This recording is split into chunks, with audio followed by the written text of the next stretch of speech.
It is always a pleasure to welcome back to the program possibly a longest running guest that we've ever had. I don't know. There's a lot of competition because I'm now getting very, very long in the tooth. But ladies and gentlemen, Heather Parton or Digby. Hi, Heather. How are you? Hi, Sam. I'm fine. How are you guys? Hanging in there. What is long in the tooth like? What does that originate from? I just had that teeth thought. Your teeth actually grow when you get older. And that's why you see Really? you'll see really old women or men. Some of these guys at the D-Day thing yesterday. Your teeth actually. I know. I looked it up once because I was wondering. Do they actually grow, or is it that your gums recede? I think they actually grow. No, I think it's your gums. It exposes more of the tooth. It could be. I think the gums recede. Well, your nose and your ears grow, right? When you get older. I knew that was the case. So maybe that's the I don't know, but something happens there with your teeth they look really long and, witchy, right? I mean, think about the traditional look of a witch, it was that kind of long snaggle tooth thing. Yeah. So, I'm looking forward to it. Yeah, there was some like anti-Semitism, I think, mixed in with the way witches that were could portrayed. actually, Sure. Bit of a mix. Yeah, for sure. But we should keep talking about this the whole hour, right? Yeah, that's good. That's fun. Yeah, I like it. All right. So, Heather, with that said, long in the tooth refers to horses. Somebody's saying it's actually, I think, a recession of your gums, but nevertheless, but maybe it does in the horse thing. We have not spoken since Donald Trump has become a convicted felon, and relevant for, I think some of the obvious reasons. It seems to be having, and we haven't seen really many polls come out since then, but there's a New York Times poll that was done a couple of months ago. Maybe it was a month ago, where it showed Donald Trump with a lead. Now, there was criticism of that poll, if I remember correctly, because it assumed that turnout in 2024 is actually going to be greater than turnout in 2020. Now, it may be greater in terms of like, we have a bigger population on some level, although maybe we don't since COVID, frankly, in some respects. But it seems unlikely that the various cohorts, as opposed to sort of like the natural sort of like growing of the electorate, that there would be that many more people coming out. And that criticism was acknowledged by the Times. But they found a slight shift in the wake of, out of these 2,000 people they recontacted, out of that group towards Joe Biden, away from Donald Trump, because of all things, they apparently decide their president shouldn't be a convicted felon. Well, yeah, and I think what's really significant about that is that the numbers were, infinitesimal, really. It just looked like it was a slight shift within the margin of error. So nothing dramatic. But what was dramatic about it was where the shift took place. One of the, I hate getting into too much detail about this polling because, we really, it's a jump ball at this point and nobody really knows. But one of the characteristics of the polling that we're seeing across the board is that Trump is weak. I shouldn't say Trump is weak. Biden is showing weakness among people who didn't vote in the last 3 elections. And among those people are some of the Black population, some of the Hispanic population, and younger people.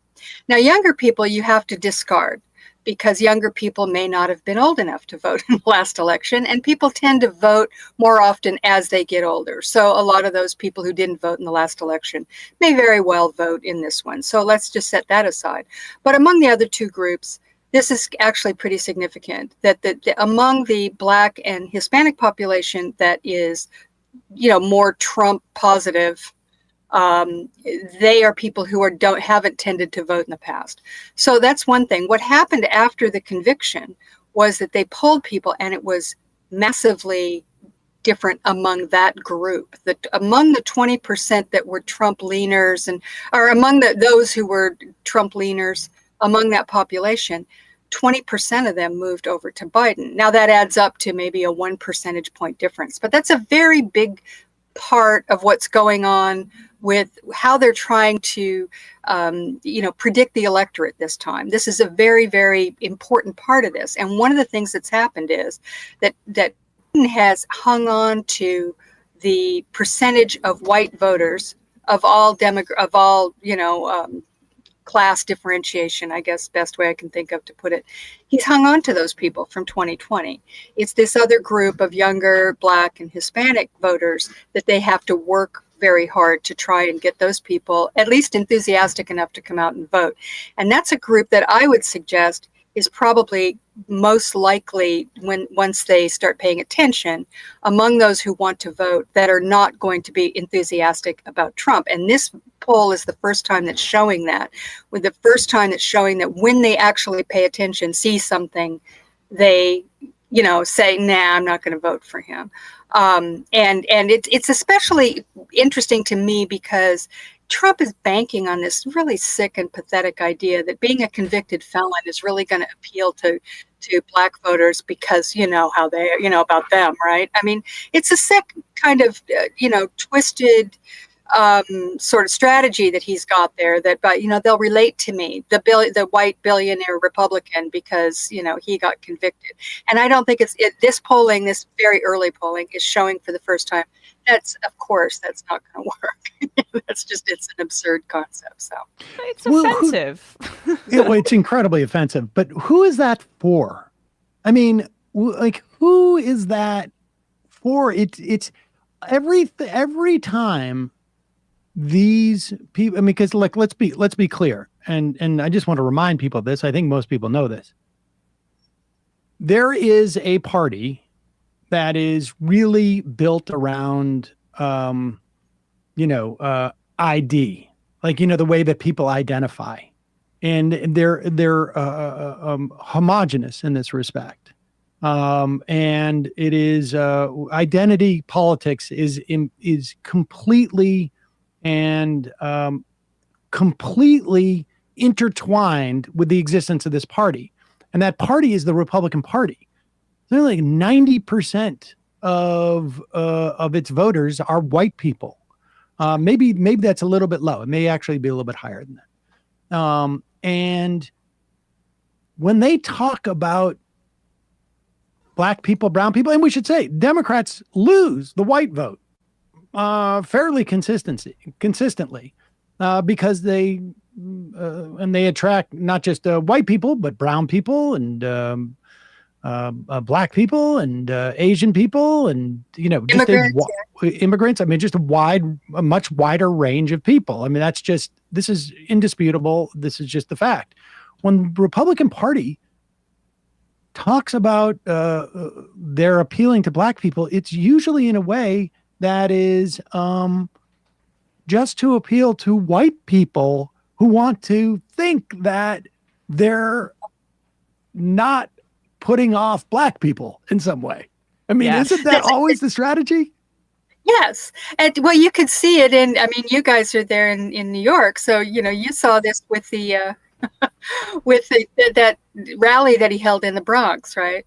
I mean, this was absurd and it was actually laughable, and New Yorkers who were not, Trumpers were laughing at the whole concept. But, the fact is that in the Bronx, there's, quite a few people who voted for Trump. I mean, it's a big, big population there. So, of course, you can bring in a few thousand people to a rally. You could do it in my neighborhood, even though it was like 92% for Biden. Right. So, there's 8% of people you could probably get.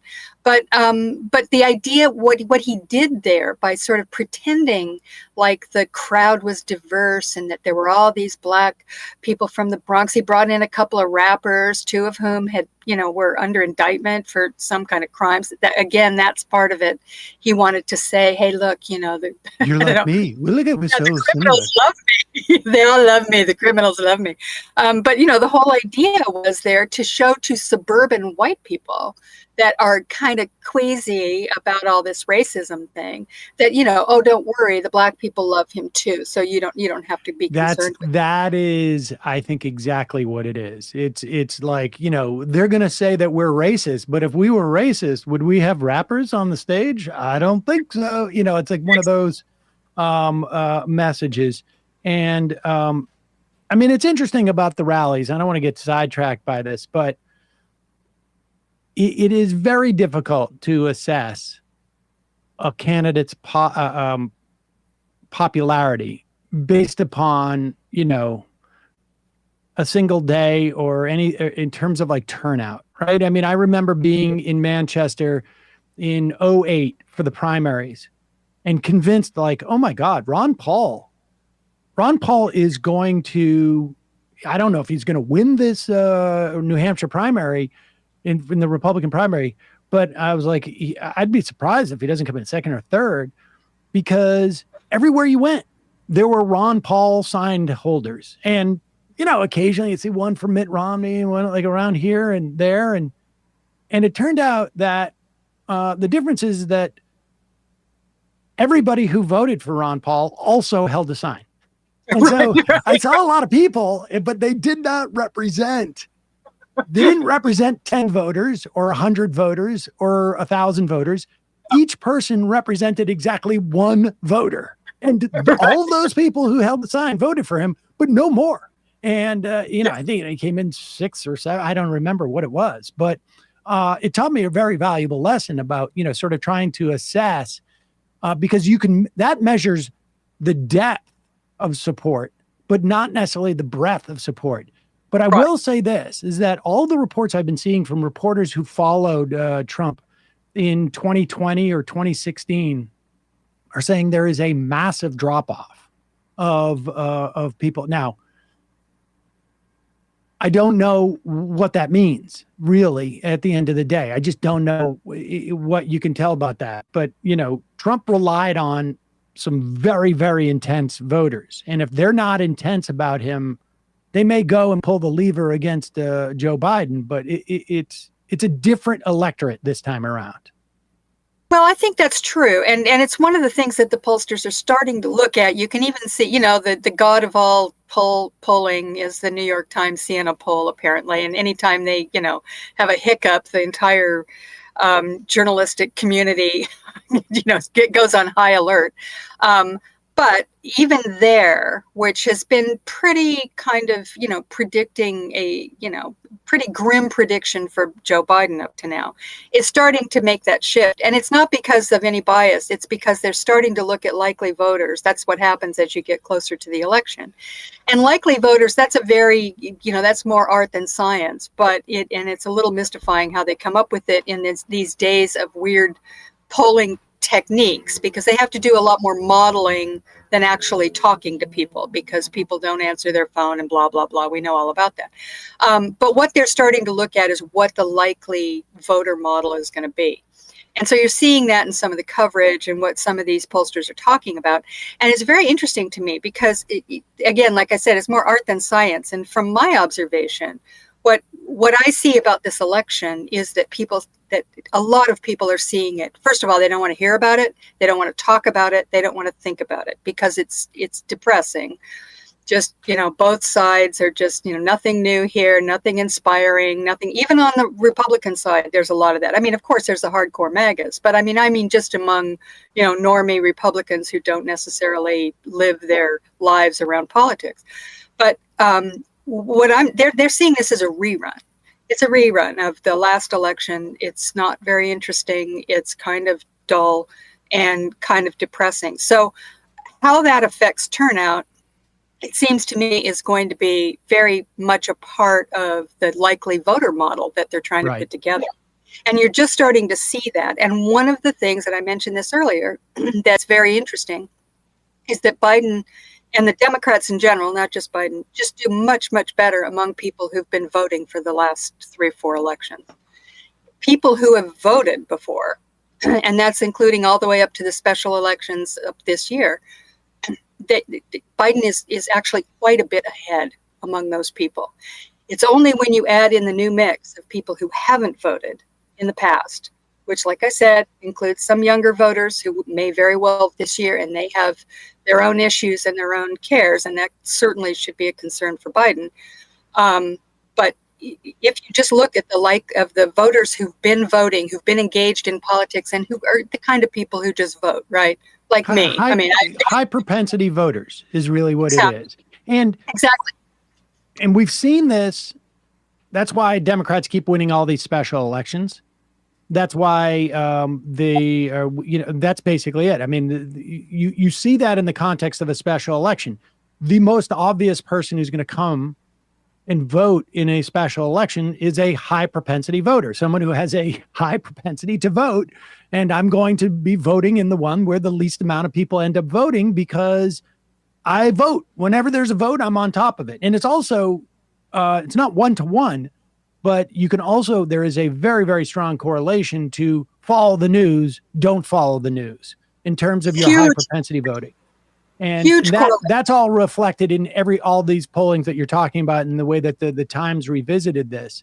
And so it's a very different type of election, I think, than we've ever seen, really, because generally Democrats want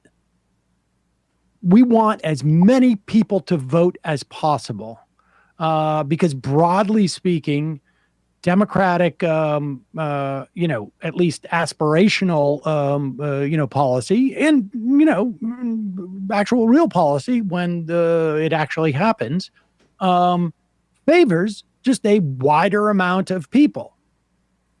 Why that, and I think but there's all these headwinds, like Joe Biden being, not necessarily on top of his game, at least from the outside, I mean, who knows? Frankly, that's not a huge issue for me, because I'm more concerned with what are they doing at the FTC? What are they doing at the Labor Department? What are they doing in Congress? All I need is him to sign a bill, or to pick a Supreme Court justice. And, it's not like he's got president's got them all in his mind. Donald Trump is not a particularly good at anything other than, I'll take that list from Heritage and yes, I'll appoint these people to Supreme Court. Whatever you want. But there's all these headwinds. And one of them, though, but here's another question. From a campaign perspective, let's watch Joe Biden with ABC's David Muir. Biden is, this took place on yesterday. So in Europe, I guess, where Biden is for the, the D-Day. The D-Day anniversary. Yeah. And David Muir asked him about Trump's guilty verdict. I want to talk about the way that Democrats are talking about this or not talking about this. What do you think the American people should make of this? How important do you think this conviction should be in this race for president? That's for the public to decide. But one thing for certain is stop undermining the rule of law. Stop undermining institutions. That's what this whole effort is. All the MAGA Republicans are coming out saying this was a fix. This was a jury that this was a judge that set up to get Trump. There's no evidence of any of that. None. He's trying to undermine it. Look, he got a fair trial. The jury spoke like they speak in all cases, and it should be respected. As we sit here in I think that's a good answer from the president. He's basically, talking about institutions and, the rule of law. Maybe we're not applying that internationally in the same way that we should be coming out of the Biden administration, but strictly as a political matter, that seems the most appropriate way to, respond to it. But there should be other elected Democrats who are getting a little more aggressive about it. And it seems like they've been told, don't do that. Well, I don't know if they've been told. I don't know where that's coming from, but there is apparently a big debate among Democrats, and I don't understand it at all. I mean, this is such a layup that I can't even believe anybody in politics would think it makes sense to not make the most out of the fact that the guy running for president has just been convicted of 34 felonies in a court of law. It makes zero sense. And I get what happened was, I mean, this is how the phenomenon sort of unfolded, was the minute, well, they started it in the last couple of weeks of the trial, when they had all those people come to the trial. They had Mike Johnson and Vivek Ramaswamy and the rest of them showing up with their red ties and sort of showing support and solidarity with Trump, and standing outside the courthouse and just absolutely flaying the judge and the system and the rigged, process and blah, blah, blah. They were setting that up. They were setting it up for a guilty verdict, at which point the entire Republican Party immediately had let out a collective primal scream. and I have to say that it kind of shocked me. I mean, I shouldn't have been shocked, but I kind of was just how unanimous this was. They're the ones who are being told from on high, no doubt about it, that this was a strategy. Come out screaming the minute that verdict comes in, that this was rigged, that it's just absolutely, undemocratic, that, the whole system is absolutely imploding, and we can't let this happen, and we're going to get revenge and blah, blah, blah. And it was an intimidation tactic. And the Democrats, as per usual, fell for it and started questioning themselves. Gee, should we say anything? I mean, I don't know. Maybe it's a bad idea to talk about Trump and his 34 felony convictions. I mean, that might upset somebody, so we better not do it.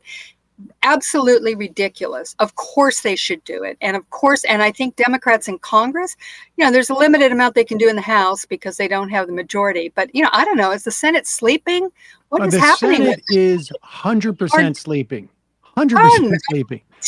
Over there. I mean, I think this is where I got this. I mean, Semaphore reported on last Friday, the day of the conviction. Well, I guess it was Thursday. The next day, guidance from the Democratic Policy and Communications Committee advised partisans to stress that, quote, our justice system worked as it's supposed to, shows Republican will bend the knee to former President Trump, but it included no specific attacks around the facts of the case. It does not look likely to be much of an issue going forward as well, especially if they're not getting the signal from the top of the ticket to drive the point home. I don't think Minority Leader Hakeem Jeffries or leadership will use leadership capital to talk about Trump, one senior Democratic aide said. And now maybe they've changed course from this, but I've seen no evidence of it. The reason why you talk about this is because that's how you get the press to taltalk about it. Of course. And it's just like, this is so remedial. It's unbelievable.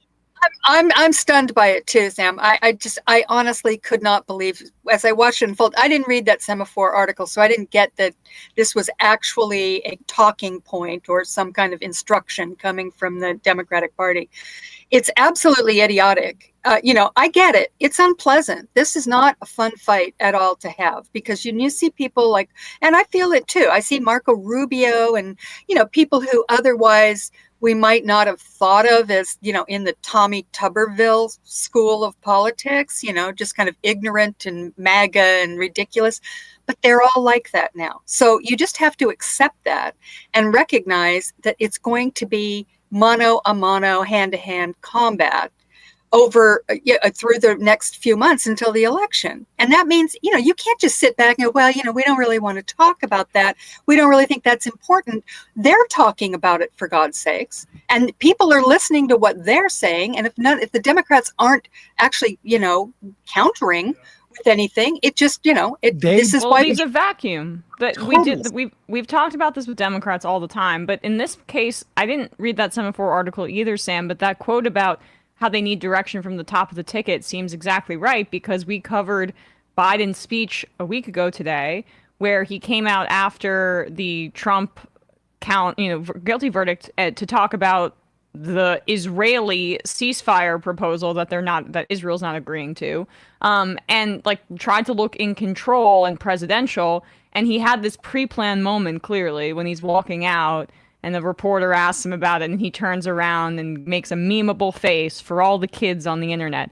And it just was like, why did you choose to, one, hold this press conference now? Because the ceasefire hasn't gone through. So it was like a deliberate way to be presidential in the wake of this conviction and look presidential. But two, then not address it at all. It seems like that's really, we're back 30 years ago to a mode of politics where it's about Biden thinks the value of looking presidential is way more valuable than doing politics. And that is just not the political reality that we live in anymore. No, and it's also, look, all of this is about attention, right? I mean, you just mentioned it earlier, Sam, that when they did this polling on which people, the presidential race in light of where you get your news, right? Yes. And this was people who are paying attention. I mean, Biden has those people hands down. People who read newspapers, watch cable TV, watch things like this show, people who are politically engaged and who actually keep up. No doubt about it. I mean, Biden wins those people. But the people, there are a whole lot of people who are not paying any attention. But somehow or another, they have an opinion. And they're getting an opinion because this kind of stuff just seeps in. It seeps into the culture. I mean, you guys know this. It's osmosis. 100%. It's osmosis. It happens in conversations around the water cooler. It happens when you're at dinner with your relatives. Somebody says something. It happens in just overhearing conversations. And it happens on social media in places where you least expect it. Somebody's on Facebook looking up their college roommate or something, and something comes up and you see it. And you don't necessarily consciously pay attention, but there it is. And so they're getting their opinions from somewhere. And the only way that you can penetrate that, and it's a vast number of people. That's what's shocking to me is how few people, people really dropped out of the news cycle. People you can are see really tuned out. I mean, yes. They are really tuned out. And I can see it in, sort of our numbers in terms of the passerbys on YouTube and whatnot. But, here's a fact that people don't know, I would bet. I think it's going to surprise everyone. You can go look this up. The number of people who heard about Donald Trump's grab them by the P word versus the number of people who heard about Hillary Clinton's emails. Yeah. There was actually less people who heard about the grab them by the P word.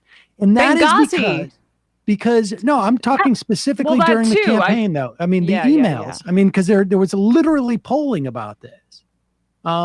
This is not conjecture on my part. And the polling on this, and I think why that's the case, I suspect, is because Democrats step back and they're like, we don't have to do anything with this because this is so disgusting. And so, no one's going to elect this guy president. But they don't realize that this stuff doesn't travel on its own, that we are in a very different, I don't know if we were ever in a different age than we are now, but we're in a different age where media, there's so much to compete for attention. The media constantly needs something new because that's what's going to get your most clicks. If it doesn't happen in the first 24 hours and there's nothing more to that story, and if Chuck Schumer doesn't come out on Monday, and then Kamala Harris doesn't come out on Tuesday, there's nothing new on that story. Then they just move on to the next thing, and that's why it seems like a year ago that he was a convicted felon, and he's not going out there and doing it. And what they do also is they will lard up the news cycle with other things. So Donald Trump is out on the campaign trail, and he's now moved the story past his conviction into the question of revenge. Yes. So now all we're talking about is retribution and revenge, and not the underlying, hey, wait a second, you got convicted. You're a convicted felon of an actual crime. Here he is with Dr. Phil, of all people. The word revenge is a very strong word, but maybe we have revenge through success. But that's what I'd like to see. I want to see the country survive, because this country is not going to survive like this. And really, the expression, I think it's the greatest theme ever in politics, maybe, because it's the biggest movement We want to make America great again, and that's what we have to do. And I think you'll be very proud of the job we did. You know, the Pope has a book out that he's written, and he says, we are all brothers and sisters, and there must be no resentment among us. For any war to truly end, forgiveness is necessary. Otherwise, what will follow is not justice, but revenge. And that's true even in the cultural wars that we're fighting here. I think you have so much to do, you don't have time to get even. You only have time to get right. Well, revenge does take time, I will say that. It does. And sometimes revenge can be justified, Phil. I have to be honest. You know, sometimes it can. But is the country better or worse for them going after you? I think the country is really worse for what they've done. And I think you see that when you look at the poll numbers, when you see that almost $400 million has poured in since this horrible decision was made. That was a few. Okay, aside from like his lying about his fundraising numbers, he's also including all the money that he embezzled out of Truth Social into his legal fund. That's also part of the money. But here's my point is like what the strategy is from Trump's perspective. The topic is now about revenge and whether he's going to be good enough or not good enough to seek revenge. There's like, what's the revenge here? Like, how do you, like, I'm going to force them to also, lie on their business forms. Here, then Dr. Phil shows up on CNN saying, like, this is really about whether Donald Trump is a good man enough and can get by this. Watch this clip.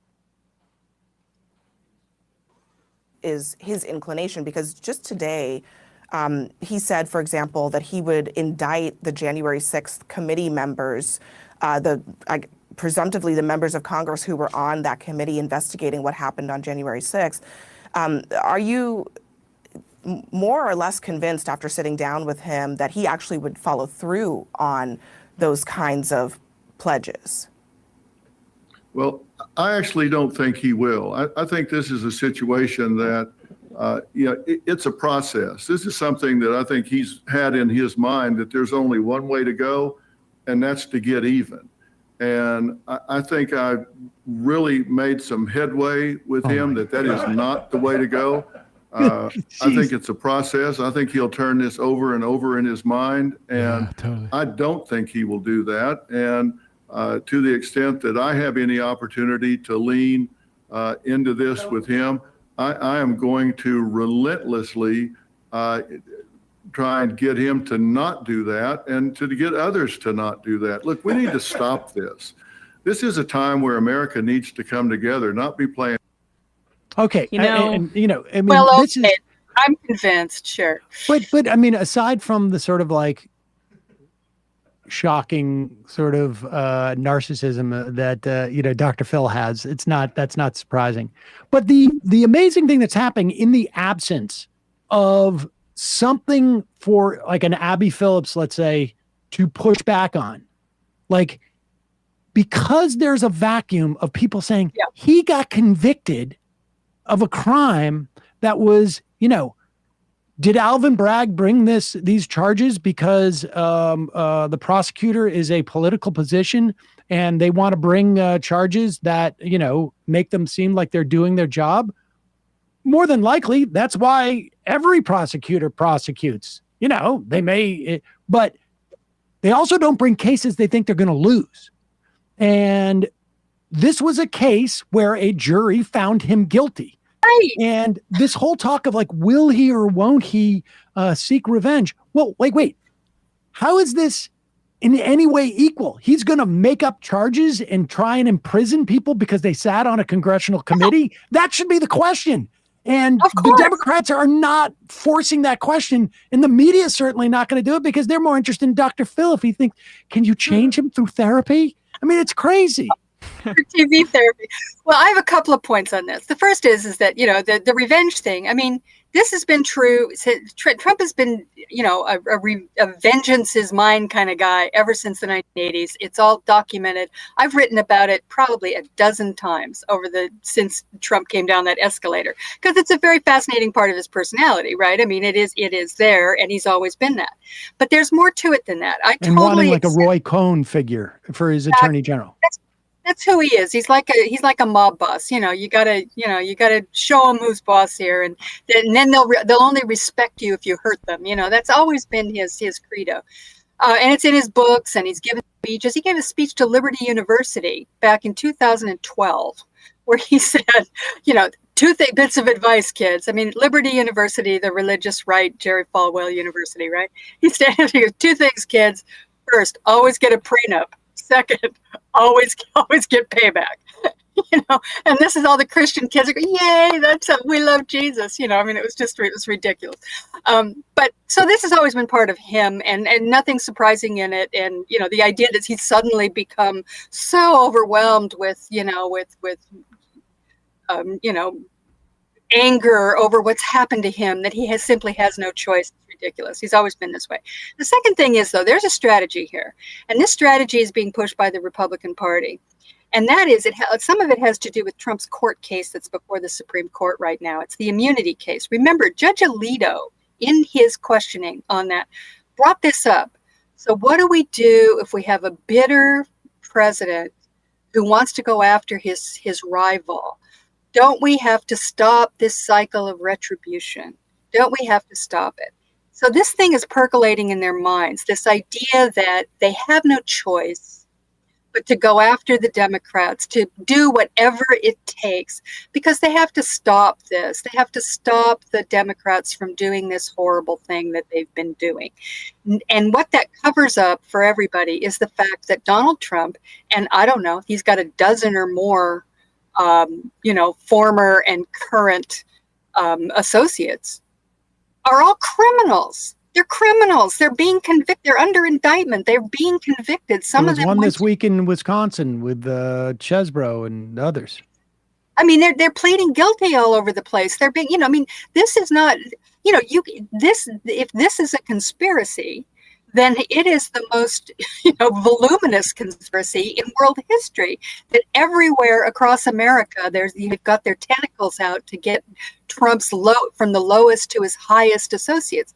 These people are committing crimes. And what this whole thing about revenge, and you're absolutely right, they managed to flip the script on this in order to cover up the fact that this is real. The Republican Party has become a criminal enterprise, and this is what's happening. And nobody, the press is kind of running around following them in whatever. And when the Supreme Court comes out with their case, and I will not be surprised under these circumstances to see. And Sonia Sotomayor made a comment the other day. She says, I sometimes go behind my office door and cry, and I'm sure it won't be the last time.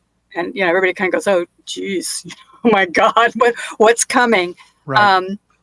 That may be that they do this. That the Supreme Court is going to let Donald Trump off the hook on his federal criminal charges because of this idea, and they'll justify it, I think, by saying that, well, we can't have this cycle of retribution going on. We can't have it, and they'll sort of, well, we've taken the high road, Donald, and Trump sort of indicated this too in some of his comments, kind of going, well. And I think it was in the Time magazine interview. He said, well, if the Supreme Court says I've got immunity, then I guess there's nothing I can do to Biden. Otherwise, I'm afraid it's going to have to happen. He kind of said this, right. We're going to have to do it. So, all this stuff is sort of circulating out there in the ether on the right. And the consequences are going to be severe if they actually do this, because it's a total assault on the rule of law, and with the Republicans basically being a criminal enterprise, immunity being conferred, et cetera, the Democrats obviously don't have what it takes to actually use that to their advantage. It's just, they have what it takes to use it. It's just all they need is a mouth. It's just that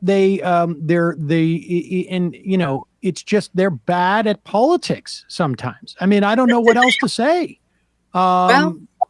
They've always been bad at this stuff, Sam. I mean, you and I have been talking about this for 20 years. I know. About this inability to kind of, to kind of define their opposition properly in terms of what's actually happening, and then use the system that exists in order to fight it. For whatever reason, they continue to kind of cling to it's as Emma said, they're clinging to some old version of politics that doesn't exist anymore. But I also think I also think there's something else that's going on, because, you look at these, Bradley, do you have that graph from the New York Times that showed, like, in terms of like people following the case of that, whatever it was? I think it was about 1,900, 2,000 people, just to say for the sake of ease, 2,000 people that they had, polled in that Ipsos poll, a month ago. And now they have, and now there's, how often do you pay attention to politics? No, keep going down, scroll down, the other one. There's another one about the case. Yeah, here it is. Approval of the verdict. Attention to the trial. Paid a lot or some attention, 71%. Paid a little or no attention, 28%. Now, that 28% also correlates with those people who don't pay attention to the news much and are low propensity voters and who swung to Biden. Those are the people that you need to reach. And if you're Hakeem Jeffries and you live in New York City, or if you're Nancy Pelosi and you live in San Francisco, you don't understand how people don't hear about these things. I'm just using as an example. Or you're in Washington, D.C., you don't understand how people don't hear about these things, because, every piece of media that you watch, from Morning Joe at the beginning and then Morning Joe later in the morning, is talking about it. And so what's going on? We got the wrong screen up there. We just lost Digby, became a graph. All right, we're back. Sorry, folks. We had a little technical difficulty. Heather is back. You were saying? I don't remember. Well, I mean, the idea is, like, the Democrats have a problem with doing this, and they need to. Repetition. Yeah, it's repetition, and it's also like, you need to feed the media beast. And if you decide you're not going to talk, somebody else is going to feed it. Like, nature abhors a vacuum, and the media abhors a vacuum even more. And they will fill it with whoever is providing them content. I mean, this is a thing that, like, Steve Bannon, like, understood back in 2016, with the, we're going to partner with the New York Times, with Clinton Cash. Like, they need content. And if I'm the first person there to give it to them, and, like, we experienced that in this show. I mean, if people send us a link to content, we're going to look at it, or it's much more likely that that's going to have an opportunity for us to use it. I mean, we run across stuff, we pull stuff, but if people are pushing stuff on it, that's, everybody in media understands that. That's why political reporters get 1,000, press releases. I mean, this is basic stuff. It's very basic. And it's also, as I was saying earlier, I don't know if people heard this, was the idea of repetition. You have to, bless you. You have to repeat things over and over again in order to penetrate this. There's a cacophony of news and noise and whatever good that's out there. And you have to repeat these things over and over again. And the idea, I mean, this going back to our original, discussion here, when the verdict happened and there suddenly became this big discussion of whether or not it was wise to call Donald Trump a convicted felon. Okay, so they all said, okay, well, we'll call him a convicted felon. It's not enough to do that on a day, right? And just say, well, he's a convicted felon now. Isn't that terrible? You have to call him a convicted felon over and over and over again, because that's how you penetrate. And this is, and people, well, they don't really know what you mean by convicted felon. I'm going, yes, they do. Americans do understand the term convicted felon. You don't need to elaborate. You don't need to do anything. Just call him that. It's the truth. And they get very upset by it, as you're seeing on certain news programs where Republicans they're getting angry about it. They're going, how you called him a convicted felon? Why do you keep doing that? Well, and all they have to do is say it's the truth. He is a convicted felon. So that, it's a fact. We're just going with that. You just say it over and over again. Look at Donald Trump. No obstruction, no collusion. I mean, this is how he does it. And Crooked Hillary. I mean, he just, he's giving you the clues on how he talks to his people by repeating these things over and over again. I mean, this stuff is so Propaganda 101. Rudimentary. Yes. It's so frustrating. It's so frustrating because these people are supposed to be professionals. Yeah. And well, I just heard the other day, I heard Nancy Pelosi, and I don't know who was the other one. Maybe it was one of her former deputies, I can't remember, going on and on about kitchen table issues again. And, some other, and it's like, but I get it. The economy is important. Big issue. Everybody always says the economy is the most important issue to them. And yes, you have to address it. But this idea that it's the only thing you can talk about and it's all about, we feel compassion for the people who are suffering and blah, blah, blah. This is like, how many elections are we going to, this is all you ever say. In other words, this is it. This is the only thing you ever have to say. There's no adjusting for current circumstances in their minds. It's that it's written in stone. Maybe it's the ossified sort of thinking of people. I think so. Although even the young ones are saying the same stuff. So, what can you do? Heather wanted to talk a little bit more about a couple of things, but we covered some good ground. We'll have more opportunity to talk in the coming months. One thing that it's sort of fascinating to me is that in August, we're going to see the Democratic National Convention. The Republican one is in July. We're going to have a debate in 20 days. The first debate is in 20 days between Biden and Trump. It's important too. This debate is going to be really decisive. Very important. I think this is where Biden is hoping to sort of like reintroduce Donald Trump to the country. Although, it's a great time to introduce him the day he gets convicted of a felony. Right. That's the time. But I should also say. Oh, go ahead, Sam. The interesting thing is that sometime between this first debate and the Democratic National Convention, Joe Biden will be nominated the presidential nominee for the Democratic Party. It will not happen at the Democratic National Convention. We don't know the date yet. It's going to be virtual. It seems the strategy that the Biden sort of campaign has is let's be invisible on some level. Like, let's just make this all about Donald Trump, which makes the stuff about not having at least surrogates and other people come out and say convicted felon that much more ridiculous.